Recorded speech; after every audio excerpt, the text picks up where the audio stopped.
எல்லாரும் சொல்கிறாங்க.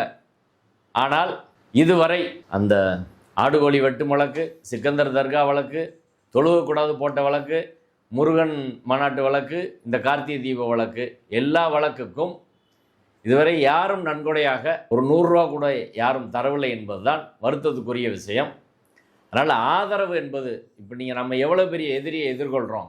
இந்தியா மட்டுமல்ல, அமெரிக்காவில் இன்றைக்கி அமெரிக்க அரசில் தங்கள் செல்வாக்கை கொண்டு வருவதற்காக லாபி செய்வதற்கு பல கோடிகளை கொடுக்கக்கூடிய ஆர்எஸ்எஸ் என்ற அமைப்பை எதிர்த்து, ஒன்றிய அரசை எதிர்த்து, வலிமையான நீதிபதிகளை எதிர்த்து ஒரு களத்தில் நிற்கிற போது இப்போ நம்ம தனிப்பட்ட வாழ்க்கைக்கான பிரச்சனை ஒன்றும் கிடையாது.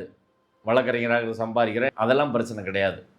ஆனால் அதை தாண்டி பொது பிரச்சனைக்கு வர்ற போது ஒரு அளவுக்கு மேலே கையில் இருந்து காசு செலவழிக்க முடியலை. இந்த பிரச்சனை துவங்கலேருந்து கிட்டத்தட்ட ஒரு 1.5 லட்ச ரூபா நான் கையில் இருந்தே சென்னைக்கு போயிட்டு வர்றதுலேருந்து வழக்கு எல்லாத்துக்கும் திடீர்னு ஃப்ளைட்டில் தான் போக வேண்டியிருக்கு.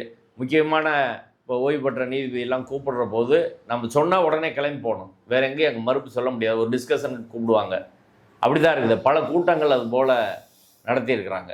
எல்லா கூட்டத்துக்கும் நம்ம கையிலேருந்து செலவழித்து தான் போகிற நிலைமை இருக்கிறது.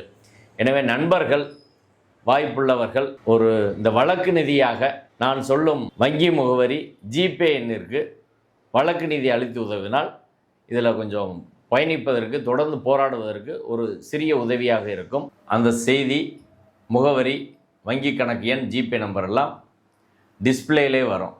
அதையும் நீங்கள் பார்த்துக்கலாம். அதுக்கப்புறம் கமெண்ட்லேயும் நாங்கள் அதை போடுறோம். தேவைப்பட்டால் சம்மந்தப்பட்ட நம்பருக்கு ஃபோன் பண்ணி வெரிஃபை பண்ணிட்டு கூட நீங்கள் போடலாம். நன்றி.